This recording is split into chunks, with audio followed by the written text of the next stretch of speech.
کہتے ہیں کہ قومیں صرف آپ کہہ لیں زمین کے ٹکڑوں سے نہیں بنتی، ان کی اصل بنیاد تو نظریات ہوتے۔ جی بالکل۔ اور پاکستان کی کہانی بھی کچھ ایسی ہے۔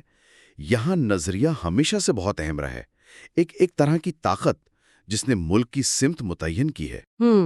تو آج ہم اسی نظریاتی سفر کو دیکھ رہے ہیں، خاص طور پر پاکستان کی فوجی قیادت کے حوالے سے۔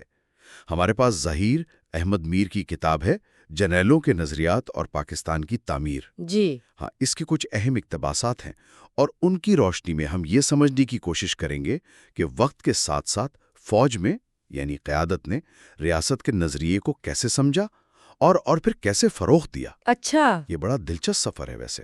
یہ ہمیں ایوب خان کے دور سے یعنی ان کے سیکولر ماڈرنزم سے لے کر پھر ضیاء الحق کی اسلامائزیشن اور پھر پرویز مشرف کی روشن خیال اعتدال پسندی تک لے جاتا ہے۔ جی ہاں۔ یہ تبدیلیاں صرف پالیسی کی تبدیلیاں نہیں تھیں، بلکہ پاکستان کی اپنی شناخت، اپنے مستقبل کے بارے میں جو سوچ بدل رہی تھی اس کی عکاسی ہیں۔ بالکل۔ اور اچھا، یہ واضح کرنا یہاں بہت ضروری ہے کہ ہماری یہ جو گفتگو ہے نا، یہ مکمل طور پر ان فراہم کردہ اقتباسات پر مبنی ہے۔ صحیح۔ ہمارا مقصد کوئی کسی نظریے کی حمایت کرنا یا مخالفت کرنا نہیں ہے۔ نہیں، بالکل نہیں۔ بلکہ صرف یہ سمجھنا ہے کہ ان ذرائع میں ان مختلف ادوار کی فوجی قیادت کے نظریاتی نقطہ نظر کو کیسے پیش کیا گیا ہے۔ ہم بس غیر جانبداری سے ان خیالات کا تجزیہ کریں گے جو ان اقتباسات میں ملتے ہیں۔ بالکل درست کہا آپ نے۔ تو آئیے ان ذرائع میں ذرا گہرائی میں اترتے ہیں اور دیکھتے ہیں وہ کون سے اہم نکات ہیں جو ہمیں ملتے ہیں کہ یہ نظریاتی تبدیلیاں کیوں ہوئیں، ان کے پیچھے کیا سوچ تھی، اور ان اقتباسات کے مطابق ان کے ممکنہ اثرات کیا تھے۔ جی شروعات کرتے ہیں فیلڈ مارشل ایوب خان کے دور سے۔ کتاب کے اقتباسات ان کے نظریے کو سیکولر ماڈرنزم کہتے ہیں۔ نام سے تو لگتا ہے کہ یہ ایک ترقی پسند اور جدید ریاست کا تصور ہے۔ جی ہاں، ذرائع یہی بتاتے ہیں کہ ایوب خان کا ویژن تھا پاکستان کو ایک مضبوط، صنعتی اور معاشی طور پر خود کفیل ریاست بنانا۔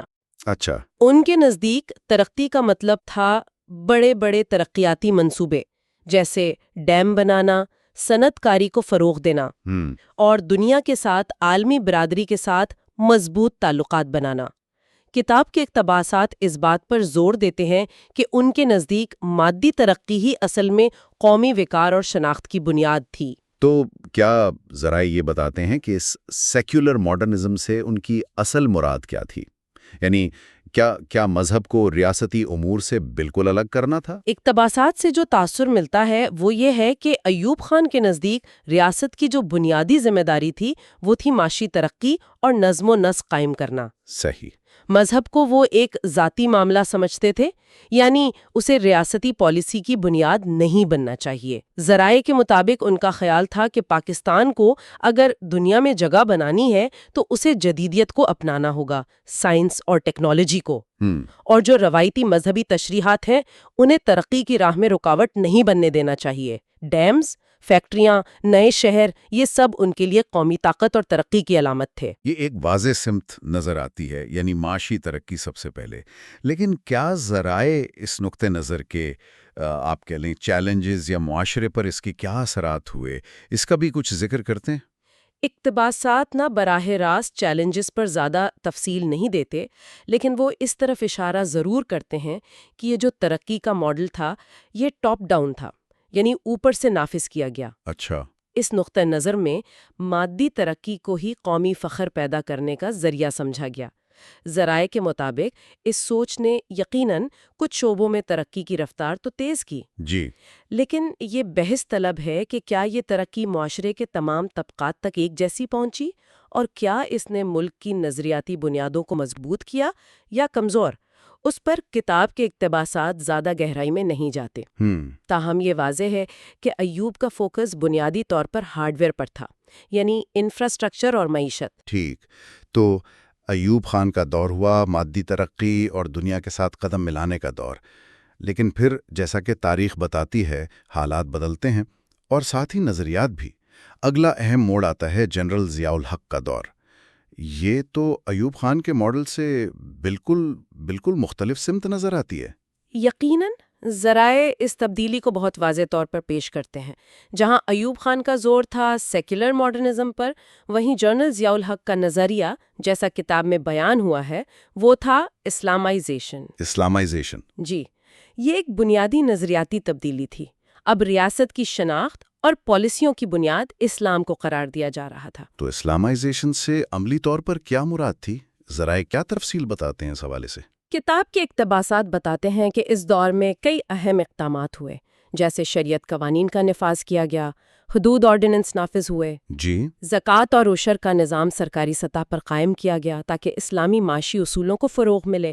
اسلامی بینکنگ کا آغاز بھی اسی دور میں ہوا۔ اچھا، ذرائع کے مطابق ان تمام اقدامات کا مقصد تھا پاکستان کو نظریاتی طور پر مضبوط بنانا اور اسے بقول ضیاء الحق قلعہ اسلام کے طور پر پیش کرنا۔ یہ تو بہت بڑی تبدیلی کی۔ ایوب کے دور میں زور تھا مادی ترقی پر، اب روحانی اور نظریاتی مضبوطی پر۔ کیا ذرائع بتاتے ہیں کہ اس تبدیلی کے پیچھے سوچ کیا تھی؟ کیا محرکات تھے؟ جی، اقتباسات اس نظریے کی طرف اشارہ کرتے ہیں کہ ریاست کی بقا اور مضبوطی کے لیے صرف فوجی یا معاشی طاقت کافی نہیں ہے، بلکہ روحانی اور نظریاتی طاقت بھی اتنی ہی اہم ہے۔ کتاب کے مطابق ضیاء الحق کا یہ ماننا تھا کہ پاکستان بنا ہی اسلام کے نام پر تھا، لہٰذا اس کی شناخت اور استحکام اسی نظریے پر عمل کرنے میں ہے۔ اچھا، یہ سوچ کہ پاکستان کی افواج صرف سرحدوں کی محافظ نہیں ہے بلکہ نظریاتی سرحدوں کی بھی محافظ ہیں، یہ اس دور میں بہت نمایاں ہوئی۔ صحیح۔ ذرائع بتاتے ہیں کہ اس نظریاتی تبدیلی نے پاکستانی معاشرے اور ریاست کی سمت پر گہرے اور اب کے لیے دیر پا اثرات ڈالے۔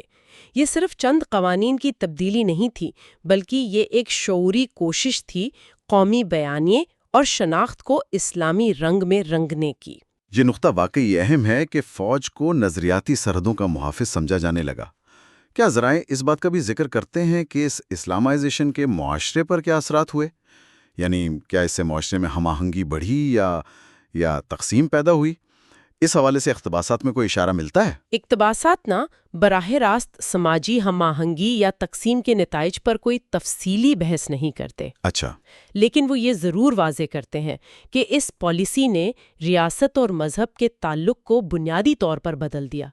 مذہب جو پہلے زیادہ تر ایک ذاتی معاملہ سمجھا جاتا تھا، اب وہ ریاستی پالیسی کا ایک مرکزی ستون بن گیا۔ جی، اس کے نتیجے میں ذرائع کے مطابق مذہبی تشریحات اور قوانین عوامی زندگی کا حصہ بن گئے، جس نے لازماً معاشرتی رویوں اور ریاستی اداروں کی کارکردگی دونوں کو متاثر کیا۔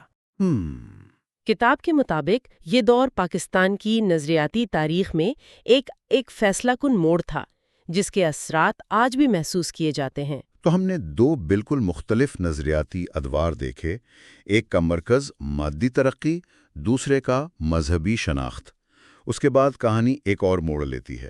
جنرل پرویز مشرف کا دور آتا ہے اور وہ ایک نیا نظریہ پیش کرتے ہیں، روشن خیال اعتدال پسندی یا انلائٹنڈ ماڈریشن۔ جی، یہ نام ہی ایسا ہے جیسے کوئی درمیانی راہ نکالنے کی کوشش ہو۔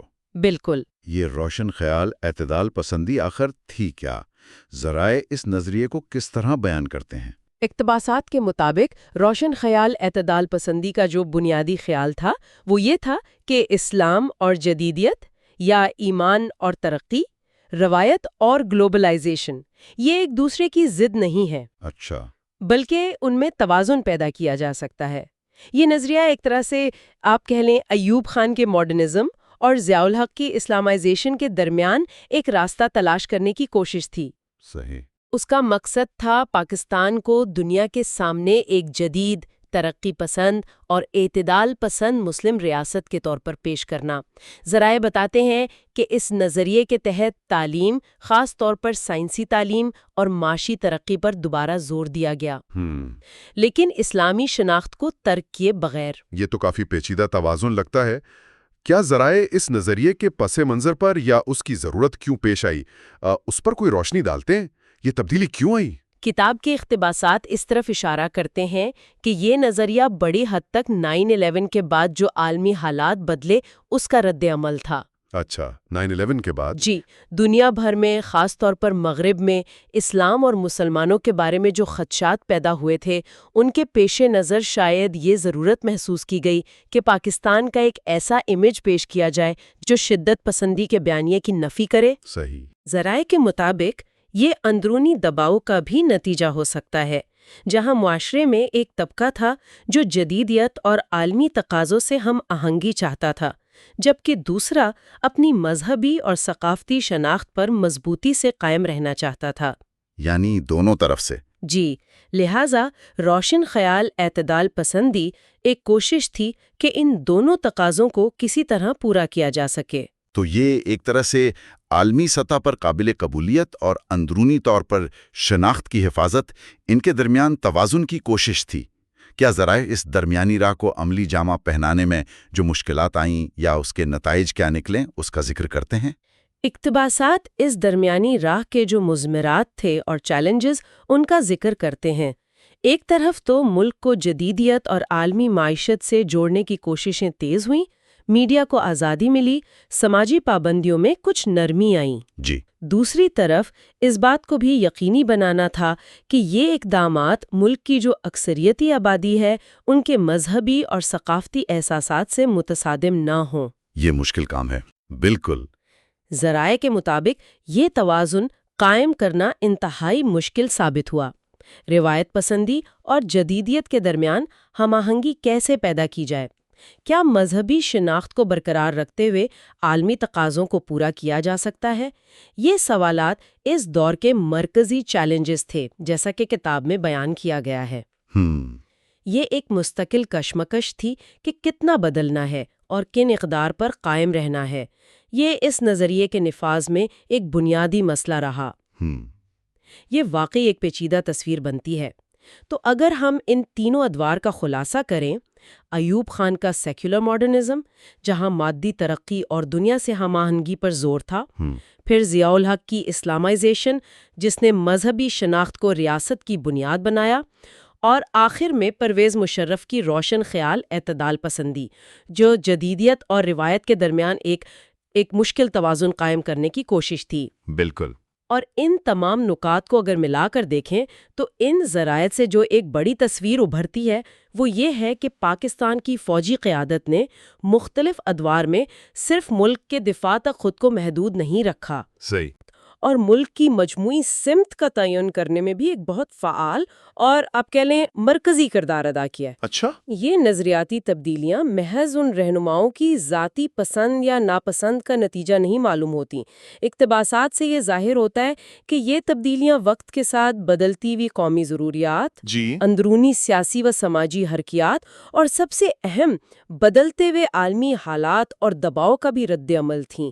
ہر دور نے اپنے مخصوص چیلنجز اور مواقع کے مطابق ایک نظریاتی فریم ورک بنانے کی کوشش کی، ایک فریم ورک، جی، جس سے ریاست کو چلایا جا سکے اور اسے ایک شناخت دی جا سکے۔ یہ سفر یہ دکھاتا ہے کہ نظریہ پاکستان میں کبھی بھی جامد نہیں رہا، ہمیشہ بدلتا رہا ہے۔ یہ واقعی گہری بات ہے، اور یہ ذرائع ہمیں پاکستان کی تاریخ کو ایک بالکل مختلف زاویے سے دیکھنے پر مجبور کرتے ہیں، یعنی نظریات کی تشکیل اور ان کے ارتقاء کے زاویے سے۔ یقیناً، اور اس ساری گفتگو کے اختتام پر ان اقتباسات کی روشنی میں ایک بنیادی سوال جو ذہن میں گردش کرتا رہتا ہے وہ یہ ہے، یہ جو تاریخی طور پر نظریاتی محور بدلتے رہے ہیں، کبھی جدیدیت پر زور، کبھی ایمان پر مبنی شناخت کو فوقیت، اور کبھی عالمی ہم آہنگی اور اعتدال پسندی کی تلاش، جیسا کہ اس کتاب میں بیان کیا گیا ہے، یہ پاکستان کی موجودہ شناخت اور اس کے مستقبل کی سمت کے بارے میں کیا اہم سوالات اٹھاتے ہیں؟ کیا ان مختلف نظریاتی دھاروں یعنی روایت، مذہب، جدیدیت اور عالمی تقاضوں کے درمیان توازن کا سوال آج بھی اتنا ہی اہم اور چیلنجنگ ہے جتنا پہلے تھا؟ یہ وہ سوال ہے جو ان ذرائع کا مطالعہ ہمارے سامنے رکھتا ہے۔ بالکل۔ آئیے اس پر بات چیت شروع کرتے ہیں۔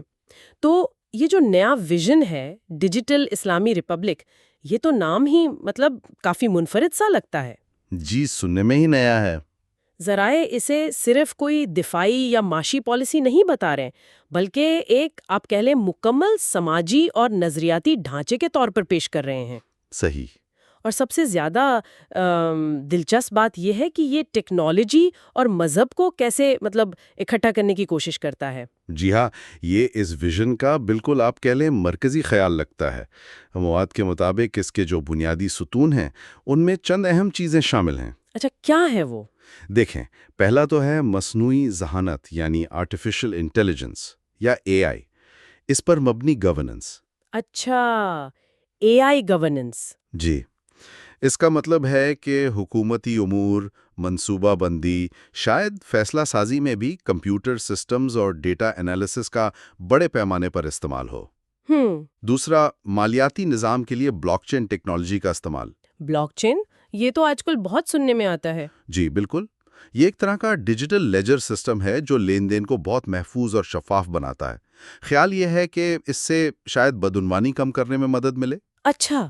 اور تیسرا، ایک بہت ہی جدید قسم کا سائبر سیکیورٹی کا نظام، تاکہ یہ سارا جو ڈیجیٹل انفراسٹرکچر بنے گا اس کو محفوظ رکھا جا سکے۔ ٹھیک ہے، لیکن آپ نے کہا تھا کہ ان سب ٹیکنیکی چیزوں کو ایمان کے ساتھ جوڑنے کی بات کی گئی ہے، یہ کیسے ہو سکتا ہے؟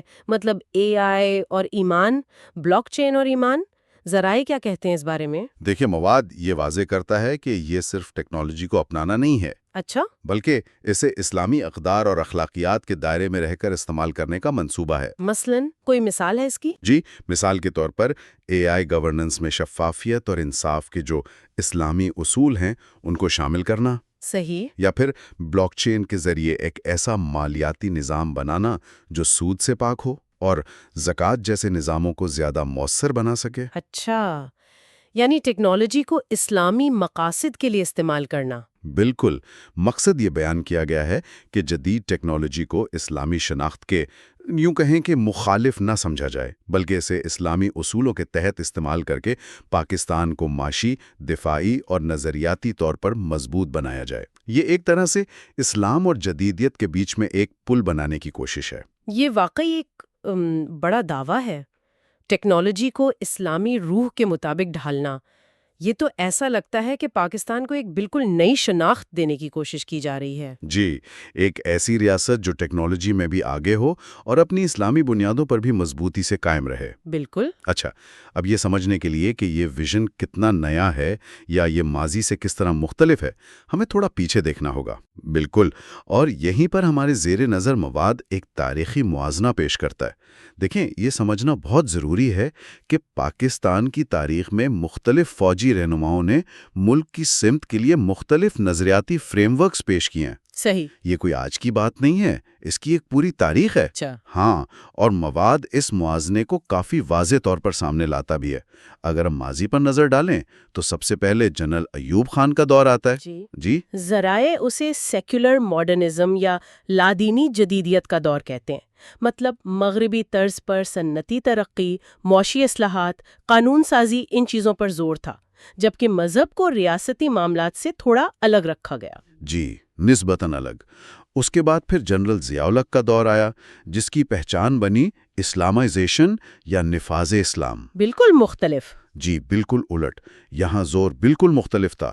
ریاستی قوانین، تعلیمی نظام، معیشت، معاشرتی اقدار، ان سب کو اسلامی سانچے میں ڈھالنے کی ایک بہت آپ کہہ لیں بھرپور اور واضح کوشش کی گئی۔ پھر جنرل پرویز مشرف کا دور آیا، جنہوں نے روشن خیال، اعتدال پسندی یعنی انلائٹنڈ ماڈریشن کا نظریہ پیش کیا۔ جی، اس کا مقصد، جیسا کہ مواد بتاتا ہے، یہ تھا کہ پاکستان کو ایک جدید، ترقی پسند اور اعتدال پسند مسلم ملک کے طور پر پیش کیا جائے، جو دنیا کے ساتھ چل سکے اور ساتھ ہی انتہا پسندی کا مقابلہ بھی کرے۔ بالکل، اور اب ان ذرائع کے مطابق ہم جنرل عاصم منیر کے ڈیجیٹل اسلامی ریپبلک کے ویژن کو دیکھ رہے ہیں۔ تو یہ چوتھا بڑا ویژن ہوا اس سلسلے میں۔ جی، اس نقطہ نظر سے۔ لیکن یہاں سب سے دلچسپ بات یہ ہے کہ ذرائع ان تمام ادوار کو الگ الگ خانوں میں نہیں بانٹ رہے ہیں، بلکہ ان میں ایک تسلسل تلاش کرنے کی کوشش کر رہے ہیں۔ اچھا، یہ نقطہ واقعی قابل غور ہے۔ بظاہر تو یہ راستے بالکل مختلف لگتے ہیں، کبھی مغربیت، کبھی اسلام پر شدید زور، کبھی اعتدال پسندی، اور اب یہ ڈیجیٹل ٹیکنالوجی اور ایمان کا امتزاج۔ جی، لیکن ذرائع کہہ رہے ہیں کہ ان سب کے پیچھے بیان کردہ منزل ایک ہی رہی ہے، ایک مستحکم، خود مختار، طاقتور اور اپنی نظریاتی اساس پر قائم پاکستان۔ جی، مواد کا بنیادی استدلال یہی ہے کہ منزل تو ایک ہی رہی، البتہ اس تک پہنچنے کے جو راستے تھے یا حکمت عملی تھیں وہ وقت اور عالمی حالات کے مطابق بدلتی رہی۔ اچھا، کیسے؟ دیکھیں، ایوب خان کے دور میں مغربی ترقیاتی ماڈل کو کامیابی کی کنجی سمجھا گیا۔ ضیاء الحق کے دور میں عالمی سطح پر اسلامی احیاء کی لہر تھی، اندرونی سیاسی حالات بھی تھے، تو اسلامی شناخت کو مرکز بنا لیا گیا۔ صحیح۔ پھر مشرف کے دور میں 9/11 کے بعد دنیا بدل گئی، تو بقا و ترقی کے لیے اعتدال پسندی کو ضروری سمجھا گیا۔ اور اب اس موجودہ ڈیجیٹل دور میں ٹیکنالوجی کی طاقت کو استعمال کرتے ہوئے اسلامی تشخص کے ساتھ آگے بڑھنے کو کامیابی کا راستہ قرار دیا جا رہا ہے۔ مواد تو یہی تصویر پیش کرتا ہے۔ تو اس نظریے کے مطابق یہ تبدیلیاں دراصل ارتقاء کا حصہ ہے، مطلب ایک ہی مقصد کو حاصل کرنے کے لیے مختلف وقتوں میں مختلف حکمت عملی اپنائی گئی۔ یہ تو ان تمام ادوار کو ایک لڑی میں پرونے کی کوشش لگتی ہے۔ بالکل، مواد اسی بیانیے کو مضبوط کرتا ہے۔ وہ یہ تصویر پیش کرتا ہے کہ ہر رہنما نے اپنے وقت کے چیلنجز اور مواقع کو دیکھتے ہوئے پاکستان کے بنیادی نظریے کو نئی توانائی اور نئی سمت دینے کی کوشش کی۔ اچھا۔ اس نقطہ نظر سے ڈیجیٹل اسلامی ریپبلک کوئی اچانک سے سامنے آنے والا خیال نہیں ہے، بلکہ اسی تاریخی اور نظریاتی سفر کا اگلا آپ کہہ لیں منطقی قدم ہے۔ اس سے جڑی ایک اور اہم بات جو ذرائع میں بہت نمایاں طور پر پیش کی گئی ہے وہ فوج کے کردار کے بارے میں ہے۔ جی، یہ کہا گیا ہے کہ فوج صرف سرحدوں یا ہتھیاروں کی محافظ نہیں رہی بلکہ ویژن کی محافظ بھی رہی ہے۔ یہ ایک بہت معنی خیز جملہ ہے۔ بالکل۔ آئیے اس نقطے کو ذرا تفصیل سے دیکھتے ہیں۔ اس ویژن کی محافظ سے کیا مراد ہے مواد کے مطابق؟ مواد کے مطابق اس کا مطلب یہ ہے کہ فوج نے پاکستان کی تاریخ میں صرف ملک کا دفاع ہی نہیں کیا، بلکہ اس کی نظریاتی سمت اور قومی شناخت کو بنانے میں، اسے محفوظ رکھنے میں اور وقت کے ساتھ ساتھ اسے آگے بڑھانے میں بھی ایک مرکزی کردار ادا کیا ہے۔ اچھا۔ یہ تصور پیش کیا جاتا ہے کہ فوج نے قومی مفاد کے تحت ملک کے بنیادی نظریے جو کہ اسلام پر مبنی ہیں کو مختلف ادوار کے تقاضوں سے ہم آہنگ کرنے کی کوشش کی ہے۔ یعنی یہ بیانیہ پیش کیا جا رہا ہے کہ فوج نے ایک طرح سے نظریاتی تسلسل کو قائم رکھا، چاہے ظاہری پالیسیاں بدلتی رہی ہوں۔ جی، ایسا لگتا ہے۔ ایوب کی جدیدیت سے لے کر ضیاء کی اسلامائزیشن، پھر مشرف کی اعتدال پسندی اور اب منیر کی یہ ڈیجیٹلائزیشن تک، ان سب کو ایک ہی نظریاتی چھتری تلے لایا جا رہا ہے۔ جی، مواد کا جھکاؤ تو اسی طرف ہے۔ وہ اس عمل کو ایک نظریاتی سفر کے طور پر پیش کرتا ہے۔ یہ دلیل دی جاتی ہے کہ ہر مرحلے پر جو ویژن پیش کیا گیا وہ اس وقت کے عالمی رجحانات کو، جیسے سرجنگ تھی، 9/11 ہوا، پھر ڈیجیٹل انقلاب آیا، جی ہاں، اور اندرونی ضروریات کو مد نظر رکھتے ہوئے پاکستان کے لیے بہترین راستہ سمجھا گیا۔ تو اس طرح فوج صرف ایک فوجی ادارہ نہیں رہی۔ بالکل، اس طرح فوج کو صرف ایک عسکری ادارہ نہیں بلکہ ایک نظریاتی رہنما ادارے کے طور پر بھی پیش کیا جا رہا ہے جو پاکستان کی تقدیر کی رہنمائی کر رہا ہے۔ مواد کے مطابق یہ ویژن کی محافظ والی بات یقیناً ایک خاص نقطۂ نظر پیش کرتی ہے۔ اس کا مطلب تو یہ ہوا کہ یہ تبدیلیاں صرف سیاسی حکمت عملی نہیں تھیں بلکہ ایک گہری نظریاتی سوچ کا نتیجہ تھیں جسے ایک ادارے نے نسل در نسل آگے بڑھایا۔ مواد تو یہی تاثر دیتا ہے۔ وہ اس بات پر زور دیتا ہے کہ بنیادی نظریہ یعنی اسلامی شناخت اور قومی خود مختاری وہ کبھی تبدیل نہیں ہوا، صرف اس کے اظہار اور اس پر عمل کرنے کے طریقے بدلے ہیں۔ صحیح۔ اور اب یہ جو ڈیجیٹل اسلامی ریپبلک کا تصور ہے، اسے اسی تسلسل کی سب سے جدید اور آپ کہہ لیں موضوع شکل کے طور پر پیش کیا جا رہا ہے جو 21ویں صدی کے چیلنجز کا مقابلہ کرنے کے لیے ڈیزائن کی گئی ہے۔ اور اس میں ٹیکنالوجی؟ جی، اس میں ٹیکنالوجی یعنی AI، blockchain, cyber security اب صرف اوزار نہیں ہے بلکہ نظریے کو نافذ کرنے اور اسے مضبوط کرنے کے بنیادی ستون بن گئے ہیں۔ اچھا، اگر ہم اس ڈیجیٹل اسلامک ریپبلک کے تصور پر واپس آئیں تو کیا ذرائع اس کے ممکنہ عملی پہلوؤں یا چیلنجز پر بھی کچھ کہتے ہیں؟ مطلب اتنے بڑے پیمانے پر AI گورننس یا بلاک چین فائنانس کو نافذ کرنا اور پھر اسے اسلامی اقدار سے ہم آہنگ بھی رکھنا، یہ کتنا قابل عمل لگتا ہے؟ دیکھیں، مواد کا جو بنیادی فوکس ہے وہ تو اس ویژن کو پیش کرنے پر، اس کی نظریاتی بنیادوں کو واضح کرنے اور اسے تاریخی تسلسل میں رکھنے پر زیادہ ہے۔ ٹھیک ہے۔ یہ اس کے عملی نفاذ کے تفصیلی منصوبے یا جو ممکنہ رکاوٹیں ہو سکتی ہیں ان پر بہت زیادہ بات نہیں کرتا۔ البتہ یہ ضرور واضح کرتا ہے کہ یہ ایک انتہائی جامع اور بڑا مہتواکانشی پلان ہے، یعنی ایمبیشس پلان ہے، جس کا مقصد صرف اندرونی استحکام نہیں بلکہ پاکستان کو عالمی سطح پر ایک منفرد اور بااثر مقام دلانا ہے۔ ایک ایسی ریاست جو ٹیکنالوجی اور ایمان کے امتزاج سے دنیا کے لیے ایک مثال بنے۔ یعنی ذرائع اسے ایک طرح کی حتمی منزل کے طور پر پیش کر رہے ہیں جو پاکستان کو دوسرے تمام مسلم ممالک بلکہ شاید مغربی ممالک سے بھی ممتاز کر دے گی۔ جی، مواد میں یہ تاثر بہت مضبوط ہے۔ یہ صرف ایک پالیسی نہیں بلکہ ایک مشن کے طور پر پیش کی گئی ہے، جس کا مقصد پاکستان کو ایک حقیقی معنوں میں جدید اسلامی فلاحی ریاست بنانا ہے، جو اپنی ٹیکنالوجیکل برتری اور مضبوط ایمانی اساس کی وجہ سے پہچانی جائے۔ تو اگر ہم اس ساری گفتگو کا ایک خلاصہ کریں تو ہمارے زیر بحث مواد ہمیں کیا اہم باتیں بتا رہا ہے؟ خلاصہ یہ ہے کہ یہ مواد پاکستان میں فوجی قیادت کے کردار کو ایک مخصوص نظریاتی زاویے سے دیکھتا ہے۔ یہ دلیل پیش کرتا ہے کہ فوجی قیادت کا کردار صرف دفاع تک محدود نہیں رہا، بلکہ انہوں نے ملک کی نظریاتی سمت متعین کرنے اور اسے وقت کے ساتھ ڈھالنے میں کلیدی کردار ادا کیا ہے۔ جی۔ اس بیانیے کے مطابق یہ سفر ایوب خان کی سیکولر جدیدیت سے شروع ہوتا ہے، پھر ضیاء الحق کی اسلامائزیشن اور مشرف کی روشن خیال اعتدال پسندی سے گزرتا ہوا اب جنرل عاصم منیر کے ڈیجیٹل اسلامی ریپبلک کے تصور تک پہنچا ہے۔ اور اسے ایک ارتقائی عمل کے طور پر پیش کیا گیا ہے۔ جی، اسے ایک ارتقائی عمل کے طور پر پیش کیا گیا ہے جس کی ہر کڑی پچھلی کڑی سے جڑی ہے اور جس کا مقصد ہمیشہ ایک مضبوط اور نظریاتی طور پر واضح پاکستان رہا ہے۔ اور یہ نیا ڈیجیٹل اسلامی ریپبلک کا تصور اس نظریاتی سفر کی آپ کہہ لیں تازہ ترین منزل ہے جو ٹیکنالوجی اور ایمان کے ملاپ پر مبنی ہے۔ بالکل، یہ مواد ہمیں ماضی سے حال تک کے اس مبینہ نظریاتی سفر کو سمجھنے کے لیے ایک مخصوص فریم ورک فراہم کرتا ہے اور موجودہ ویژن کو اسی تسلسل کا نتیجہ قرار دیتا ہے۔ اور آخر میں جیسا کہ ہم ہمیشہ کرتے ہیں، سننے والوں کے لیے غور و فکر کا ایک نقطہ چھوڑتے ہیں جو براہ راست ہمارے زیر نظر مواد سے ہی لیا گیا ہے۔ جی، یہ مواد اس پورے عمل کو یعنی ایوب سے لے کر منیر تک کے اس نظریاتی سفر کو اور خاص طور پر ڈیجیٹل اسلامی ریپبلک کے قیام کو محض تاریخ کا ایک باب یا ایک پالیسی شفٹ نہیں کہتا۔ اچھا، بلکہ ذرائع اسے پاکستان کی تقدیر قرار دیتے ہیں۔ تقدیر؟ جی، تقدیر۔ یہ دعویٰ کیا گیا ہے ان ذرائع میں کہ پاکستان بالآخر دنیا کی پہلی ڈیجیٹل اسلامی ریپبلک بنے گا۔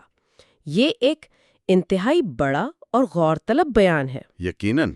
کیا یہ محض ایک خواہش ہے، ایک سیاسی نعرہ، یا واقعی ایک قابل عمل منصوبہ ہے جس کی بنیادیں رکھی جا رہی ہیں؟